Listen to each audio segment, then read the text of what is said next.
지금 인천 지역은 또 어떻습니까? 좀 다른가요? 네, 인천은 조금 다르다고 수가 있는데요. 지금 뭐 김 기자께서 말씀하신 내용을 제가 이렇게 좀 봤어요. 봐서 이게 좀 제가 순서 매기는 걸 좀 좋아하잖아요. 지난번에 네, 매겼잖아요. 예. 지역화폐 할 때 네. 부천과 김포와 인천 얘기를 했는데 이렇게 해서 봤더니 이제 부평구가 5.93%로 가장 개별 예. 주택 가격이 높았고, 근데 부천이 5.18로 2등, 예. 그리고 계양구가 5.03으로 예. 3등, 그리고 김포 같은 경우는 4.85%로 4%로 떨어집니다. 네. 그래서 순서가 이렇게 되는데요.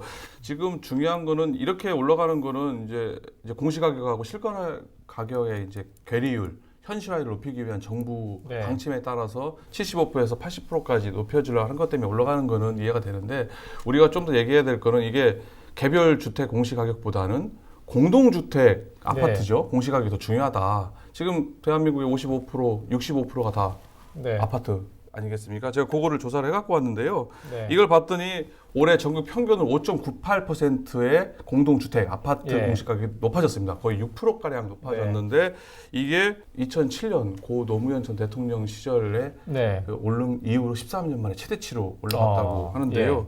이게 노무현 전 대통령 그리고 즉 진보 정권일 때 많이 올라갔다는 그런 얘기가 있는데요. 김 기자님 왜 진보 정권 때 막 올라가는 거예요? 역대 정부가 뭐 진보 정부다 혹은 보수 정부다 사실은 그 차이가 별로 없는 것 같아요. 부동산 정책을 발표할 때마다 사실은 네. 집값을 잡겠다고 했는데 집값을 잡아본 적은 별로 없다. 지금까지 네. 사실상 부동산 정책이 많이 나오긴 했는데 대부분 실패했다고 보고 있는 거고 네. 박근혜 정부 때도 그럼 안 올랐느냐? 올랐고요. 문재인 정부 때도 그럼 안 올랐느냐? 올랐다. 다 올랐는데 그건 뭐냐면 실질적인 부동산 정책이 시장에 먹히지 않는다고 하는 게 있는 거죠. 제가 계속 얘기를 하려고 하다가 말을 좀 예. 줄여보려고 한번 예. 저기 봉 기자님한테 아직 말이 안 끝난 거예요? 안 끝나면 얘기하세요. 계속 해야 돼요. 네. 지금 하다가 말이 끊겼어요. 네. 지금 아까 전국 평균이 5.98% 올랐는데요. 경기 같은 경우는 2.72%, 네. 인천 같은 경우는 0.80%가 공동주택 공시 가격이 이번에 상승을 했습니다. 이게 예.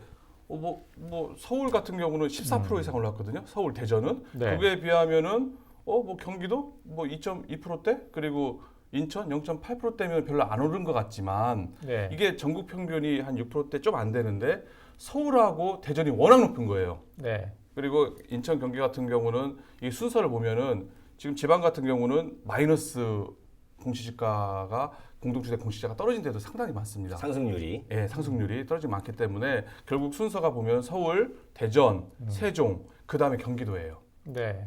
그 다음에 이제 전남이 중간에 껴들고 인천. 결국 경기와 인천의 공시 아파트 공동주택 네. 가격의 공시 가격은 높아졌다. 네. 그 얘기는 작년에 인천 경기 지역의 집값이 대폭 올랐다라는 네. 반증이라고 볼 수가 있을 것 같아요. 그러니까 평균적으로 2점 몇 %라고 하는 것은 이제 인천 전체적으로 그 정도 올랐다고 하는 거잖아요. 그러면은 그렇죠. 특정 지역은 더 많이 오른 거죠. 예를 들어서 부평, 그러니까 인천의 집값을 주도하고 있는 것들 있지 않습니까? 뭐 송도, 네. 부평, 그다음에 동구에 있던 그 재개발 사업 지구들 네. 이런 특정 지역들의 집값은 훨씬 더 많이 오른 거죠.